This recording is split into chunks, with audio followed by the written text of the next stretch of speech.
Welcome to Books on Air, the podcast that tells the story behind the book. It includes insights from authors about how they compose their work, what inspires them, and what they hope you'll take away from their book. Here's your host for this episode of Books on Air, Suzanne Harris. Welcome to the Books on Air podcast. I'm Sloan Fremont, filling in for Suzanne Harris. This is a podcast where listeners get the secret story behind every book. Joining me today is Kim Hopkins, author of the book, Shopping with a Schizophrenic. Kim's book shares the story of her son's diagnosis with mental illness, the course they took to find help, and the reality of day-to-day living with a person encumbered by mental illness and physical disabilities. Kim, welcome to the Books on Air podcast. I'm so happy you're here. Thanks. It's great to be here today.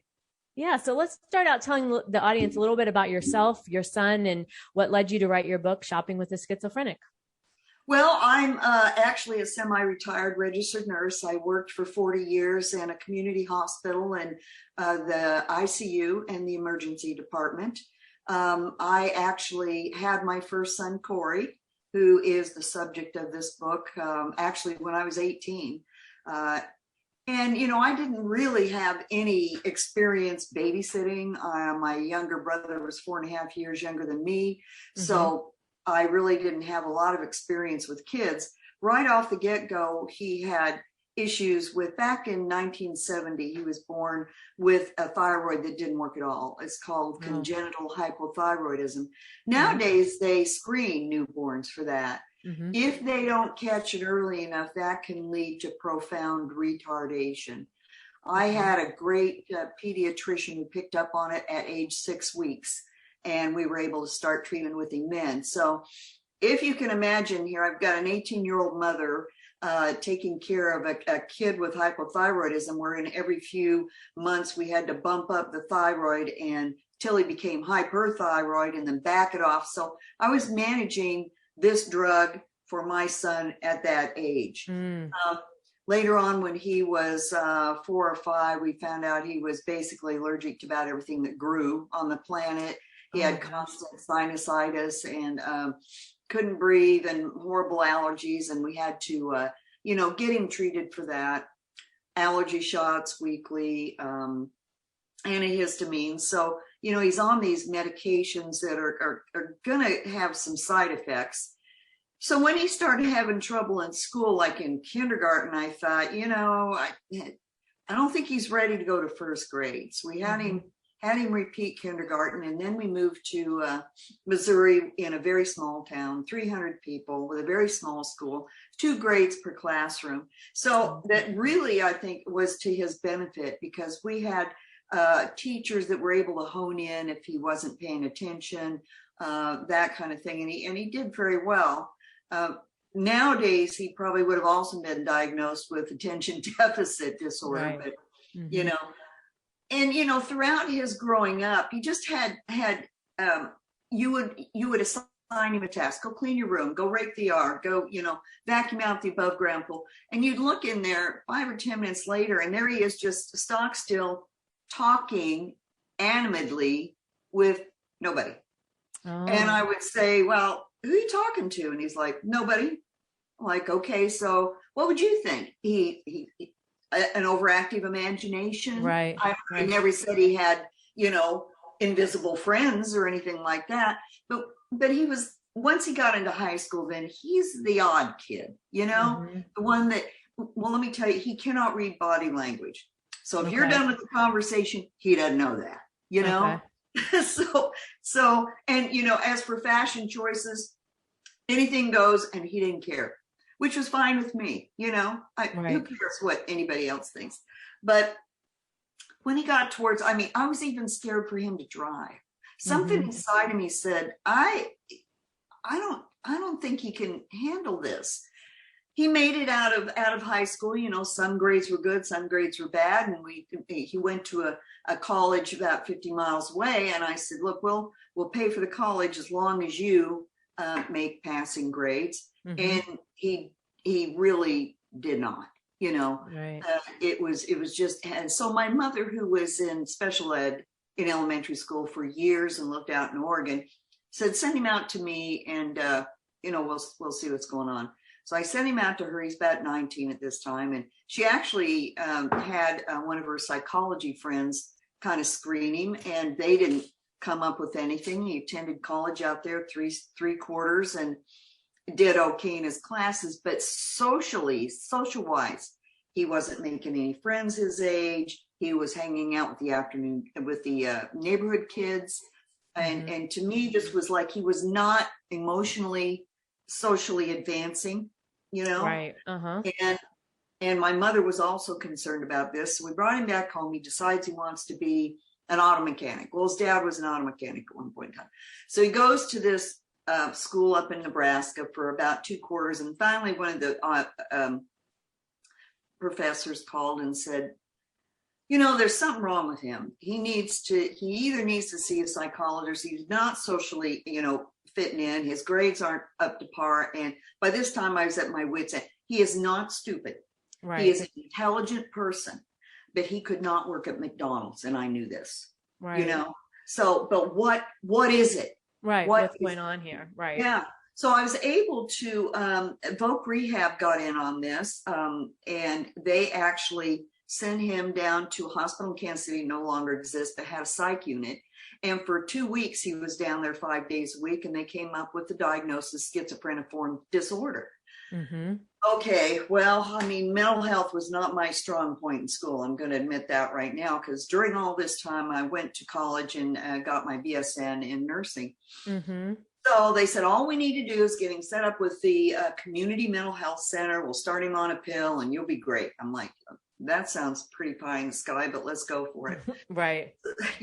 So we start him on a medication, and oh my God, as a nurse, the first psychotropic medication we tried him on, which is an older one, L'Occitane, because we're talking about the 90s here, right. It basically made him look like he would sit there like in a catatonic state and drool. Oh. Well, that's not going to work. Right. So then we switched him to another one that whenever he stood up, he had orthostatic hypotension and he'd face plant. Oh. And my husband at that time, his father said, this is ridiculous. And I'm right. like, yes, it is. And in the meantime, he, at age 45, had his first heart attack. So we were dealing with that. My mother died of cancer, and Corey. Oh, so wow. I said, I'm going to read every book I can on this and see what because this is before internet. Right. Before right. internet. So I read everything that I could on it and decided that pretty much we're all schizophrenic. It's just a degree, right? Yeah. That's what I've decided after all that. Yeah. So, but one of the books I read said you should have a complete medical screening. So I took it to his doctor and I said, they recommend an MRI here. And so by this time, the state had disabled him over this diagnosis. Okay. So he got disability like at 2021, something like that. So we got an MRI ordered, and we found a huge arterial venous malformation in his brain, in the left side of his brain, which is basically a conglomeration of blood vessels. The arteries go straight into the veins. They don't feed the tissues. If you can imagine a big ball of twine increasing with the pressure, then all of a sudden it explodes. And it's the biggest cause of a hemorrhagic stroke in young people there are. They rate them on a scale of 1 to 6. His was a 5. Wow. So regardless, we had to have that resected. Mm-hmm. And in 1975, we did, and he encountered catastrophic complications. He was on the table for 14 hours. He went through 30 units of blood. They brought him out and said, I don't think he's going to make it. We had feeders we couldn't even find. And he did. He was in a coma for 30 days. When he came out of that coma, he had to learn how to walk, how to talk, how to eat, how to do everything. So he was inpatient for 6 months and outpatient for 6 months, and came out with residual right-sided paralysis and blind in one eye and central vision only in the other. So didn't get him back on the psychotropic drug. That was the least of our worries at this point in time. Right. 2 years after the surgery, he had a seizure. And they put him in the hospital, put him on Dilantin, a very common anti-seizure drug that's been out for years. And within 2 weeks, he was in a full-blown psychotic episode.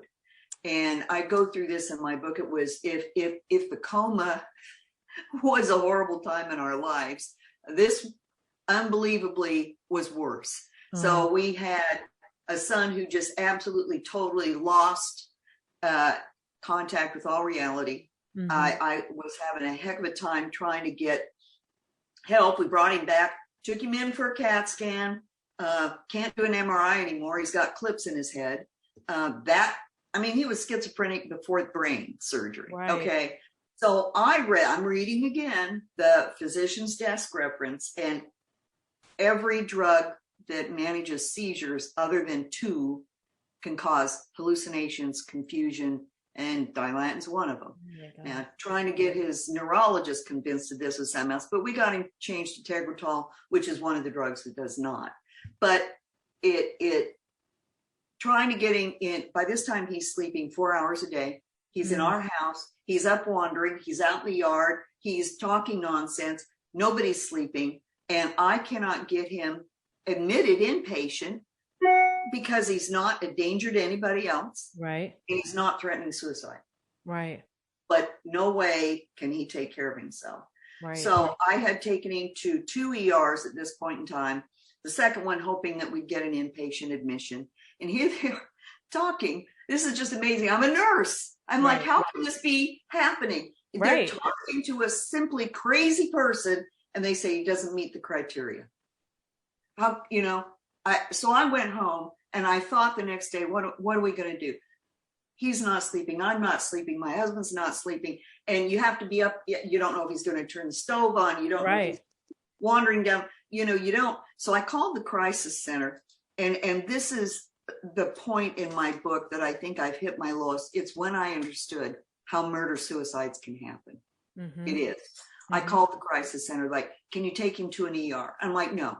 I've been to 2 in the last 2 weeks, or the last week. They do the same things. I'm a nurse. They're going to run a CAT scan, a drug screen. We're going to sit there for 6 hours. He's going to be bouncing off the walls, and they're going to say, nothing's out of whack. Right. But you're a crazy person. You know. Now, listen, I'm not the only one going through this. 1 in 5 people have a mental illness. It's documented by NAMI. So here we have this great health system, but mental health system is just nuts. So I just told her, I said, I'm not taking him again. And I'm just telling you, I now know how murder-suicides happen. And I put the phone down. Now, I don't think I could have done it, but I thought there's a gun in the closet. How you're at your wit's end, you haven't slept, you're at your breaking point. Exactly. And she called me back and said, can you get the records from one of those visits? And I said, yes. One of them was at my hospital. So they sent him up. And by the time they got down there, he had it in his mind that his dad was not giving him his thyroid medication, and he tried to hit him with a cane. Voila. We have the intend to hurt somebody criteria. Finally. So we got him in to an inpatient psych. Now, and even in those days, insurance doesn't pay for mental health. They hardly pay anything now. So, and he's on Medicaid. He was hospitalized for 6 weeks. 6 weeks until we could get him to where he could have a coherent conversation. Right. Okay. And then we get him home. He's almost like a zombie. He's drugged up to the max. Right. But I'm happy with this because it's better than what we had. So as we are going through this process, we had through the Community Mental Health Center and mental health aides and LPN that would come out and check on him. And one of them, bless her heart, because I'm so close to it, she says, I don't think this antidepressant is really working for him. And I'm like, God, I don't want to rock the boat. And she's like, well, I think we need to rock it a little bit because, and finally through her actions and the psychiatrist were saying, then we got him to where he was at least more of a semblance of his old self, Right. And then because we live in this rural area and he cannot drive, he has no social interaction. Right. We chose to see what other housing and opportunities, because we're not going to be around, like so many others out here to take care of him. I mean, I'm assuming he's going to outlive me now, So we managed to, and I'm making a long story short here, get him over in an apartment in the town he went to high school with, 7 miles north of us. And he knows a lot of people and they know him. And he's been actually other than hospitalizations, been living by himself in an apartment with a home health aide that comes in 3 times a week. His father, who just passed away this last November, and me, we are divorced now, see him every single day, or talk with him every single day, or check on him and make sure he takes his medication every single, because he would not. He's on medication 3 times a day, and he just wouldn't remember it or whatever, but he's able to go out and go shopping. He's able to walk around town. He has social interactions, but what I wanted people to know, and how I got into this, was after we got him kind of smoothed out a little bit. And certainly things change after brain surgery, and certainly things aren't, quasimodo, or however you want to say it, normal when you're living with somebody with a mental illness. I was telling my girlfriends about some of the things he did and some of the stories we had, and they kept saying, you should write a book. And I've written 2 books. I wrote 2 books prior to his brain surgery and had them circulating around into traditional publishing at that point in time, and had one book sent back for a rewrite when he went into his surgery and coma. So that kind of derailed that. And I thought, well, I just retired, and I can certainly do it. It's not like I have to make anything up, And so that's how that came about, really.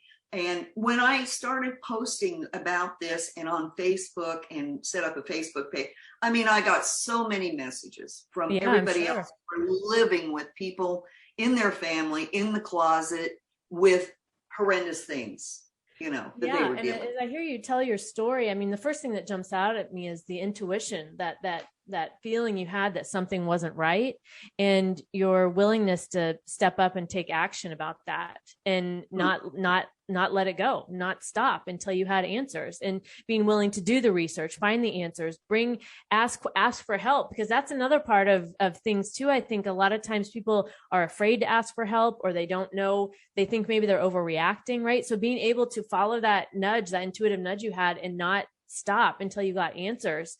But also, like you're saying, being able to tell your story, other people who are going through that, who maybe aren't talking about it, or afraid to talk about it, or simply don't know, having your story out there, I'm sure it helps other people to see, okay, I'm not alone in this, and I can get help. So what would your message be to listeners today who are maybe facing something like this, or know somebody that's going through something like this? What would you offer them? For one thing, the NAMI, the National Association of Mentally Ill People, is out there to help almost anybody. Groups for families with mental illness and that kind of thing. They can at least put you in touch with people that are going through the very same thing, right, or something similar to you. And that's a huge thing. You're not in this alone, really, you're not. And they can help you navigate the mental health system, which I have to say has at least improved in the last 20 years, because as I'm writing this book, I'll be darned, it's been 20 years. We have not had any issues. Wow. He's out mowing my yard. He comes to the door and he says, I'm Jesus Christ. Just like that. And I'm like, I cannot even believe this is happening. He hadn't even seen a psychiatrist in 5 years. His died, and his primary care had taken over psychotropic drugs. And then I thought, oh my God, are we going to go through this again? Right. And I ended up taking him to a hospital nearby that I knew had a psych unit, and took him in there. And I knew it as an ER nurse. We actually had rooms that you come in suicidal, we've got a one-on-one to watch you, and that kind of thing. So they had evolved. They had an area in their hospital. And I thought, he's not threatening to hurt anybody, but he's clearly not with it. Right. And they admitted him. I thought, oh my God, this is the very next day. I thought, thank you. Right. And you know what that was? That was simply having the antipsychotic generic drug switched to a different manufacturer is what pushed him over. Oh, wow. So, you're walking on, and I call it the tightrope between sanity and insanity, depending on, your medication regimen. So it's so important. And then after I retired, I went back to work after 2 years, 2 days a week at a nearby prison. And so I'm a prison nurse now, 2 days a week. And now here's the thing. what do we get? We have 1,700 offenders. We have a huge pharmacy. What are most of them getting? Psychotropics. Yeah. So I'm like, you know what? If they were taken care of on the outside, they probably wouldn't be in here. That's right. Yes. Yes. So And we emptied our state hospitals right into the prisons. Right. And also what you were talking about with Corey, having a life, right? Having an apartment, having a social life, right? It sounds like there's finding that balance there too, where he is independent, but you still are involved. So, yes. So he has that confidence that he feels like he can do it, but you also have the confidence that he's safe and he's taken care of. So what was that like, finding that balance for you? It was, let me tell you, it was difficult because when we found, first of all, we looked at group homes, and, you know, he's not retarded. He's a smart guy. And I thought, this just isn't going to work. And I spent a short stint in a rehab type work environment where most of them were intellectually impaired. And that just wasn't going anyway. Well, I found out that we could get rental assistance for him, and it was just navigating the government as well. You know, he's on SSI, he's making $600 or $700 a month, but we can find, assisted living. Right. And we found an apartment for him, and I'm driving him over there. We get new furniture for him. We get everything. We're 7 miles away, and he's screaming at us, "You're throwing me out like the trash. You're putting me out like the trash. You don't love me anymore." And, you know, I'm crying, he's crying. I'm like, you know, we're not going to be here forever. The time to get you independent is when you have somebody to fall back on. Right. You know? Exactly. Yes. So, but within a week, he didn't want to come visit me. You know, and he comes over for dinner. He comes over, well, I'm ready to go back home now.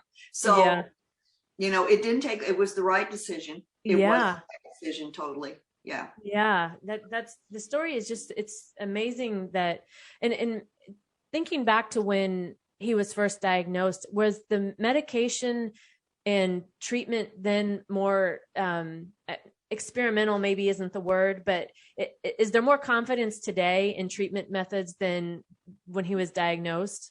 I think there is, you know, especially as the newer antipsychotics have evolved, with the less side effects, you know, but, and also to be able to jump on it.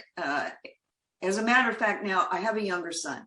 He's going to be the one that's going to have to step in and take over. And he's pretty much, until his father died, distanced himself from this. And I've had to, you know, kind of ease him into it. And I told him the other day, Corey's not sleeping.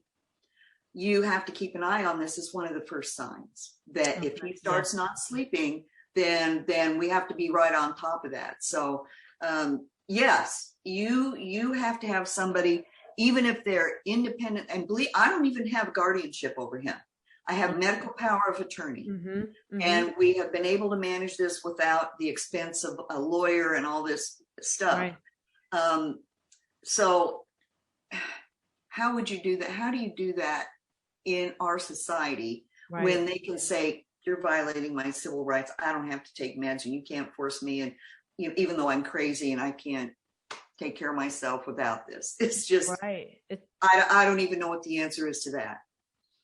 Right. And that there's a lot there. And so when you mentioned that he doesn't sleep, and that's one of the first signs, so that's something you've picked up over the this whole experience.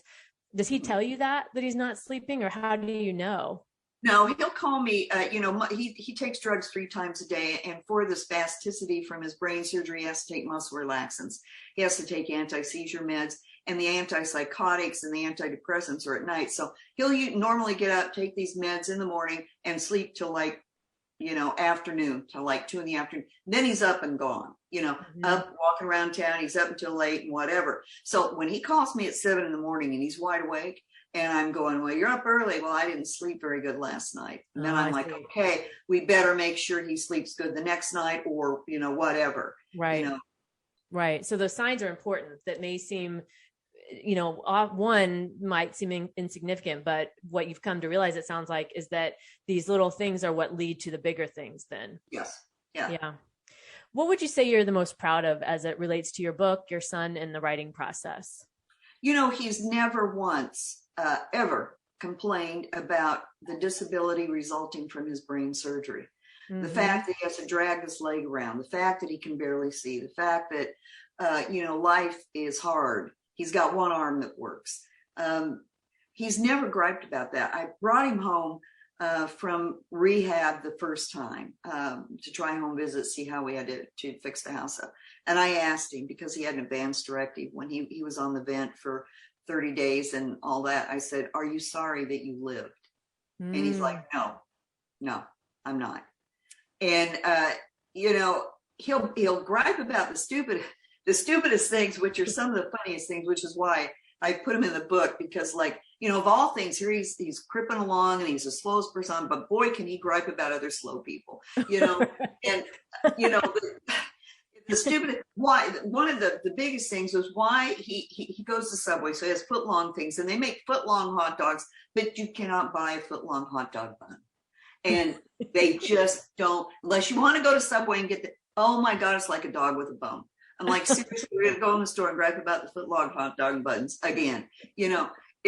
And so I tell my girlfriends that, and we'd all laugh, and they'd say, "You just got to put that in there, because you can't make it up." Right. Exactly. And his short-term memory sucks. It's horrible. After the brain surgery is worse, but the long-term memory, he's like a savant. It's like, who won the World Series in 1946 or whatever, and he'll tell you. Oh wow. So wow. It's really crazy. He's not like, he's a very people-oriented person. He never knew a stranger. He never did when he was a kid. He doesn't now. He'll talk to anybody. And there are towns that I go to surrounding us. They'll always say, "Oh, you're Corey's mother. I know Corey." Or we'll run into somebody that knows Corey. So I think all things happen for a reason. I really do. And how you react to them is going to shape your entire life. It really is. I, as many people, had dreams and aspirations for a son that might become a doctor, might become a lawyer, might be, self-sufficient and a great guy. And now I'm absolutely thrilled he's living on his own and has a coherent conversation. So, that was his path. Right. And allowing that, but then also hearing you talk about him, I mean, his attitude is amazing, which is a great that people see that and pick up on that, and that shines out into the world. Right. And who knows the impact he has on other people, just being himself. Yeah. Yeah. You wouldn't know that though when I call him in the morning. He's not a morning person. I'm not a morning person. I'm not either. So I get it. So I call him up at 8:00 to remind him every morning to take his pills, and he'll answer, "God damn it, I know it. Get off my ass," and blah blah blah. And I'll say, "I love you too, dear, and see you later." And by that night, I mean, he's Jekyll and Hyde. He's okay. Right. Yeah. But I just know to expect that. Yeah. Well, Kim, this has been an amazing conversation, and I know listeners who are maybe in similar situations or know others that are dealing with something like this. Your book and what you've offered today is so incredible, and it's in such a inspiring perspective, and also just how your intuition and not giving up on finding that path for your son that was right for him. So I want to congratulate you on your book, and thank you for coming on the Books on Air podcast today. Thank you. I enjoyed it. Yeah. But before we close today, what's one thing you want to leave the readers with to make sure they know about your book? Well, I do have a Facebook page, Kim Hopkins, so it's on there, and also a Facebook Shopping with a Schizophrenic Facebook page on there. And I had a person write in and say, when they Amazon reviewed my book, "I wish you would give more day-to-day experiences on what it's like living with a person with mental illness." So I do on my Facebook page. I do update blogs on stuff that happens, Okay. Yeah. This is how this goes. And, this is what we encounter. It's stuff, is so routine for us now. And you think, oh, that's gotta be boring. So I put it on and then I do have a website at schizophrenicstory.com. So, anytime there. Okay. And I'll be sure to link to all that in the show notes as well. Awesome. My guest this week has been Kim Hopkins, author of the book Shopping with a Schizophrenic. You can find more about the book on Amazon, and I'll link to that in the show notes, so be sure to check that out. You've been listening to the Books on Air podcast, brought to you on webtalkradio.net. You can also hear this podcast on Spotify, iHeartRadio, Stitcher, and Apple Podcasts. I'm Sloan Fremont, and I hope you'll join us for the next Books on Air podcast. Remember, you never know who's going to be here, and you never know what we're going to talk about. Thank you so much for listening.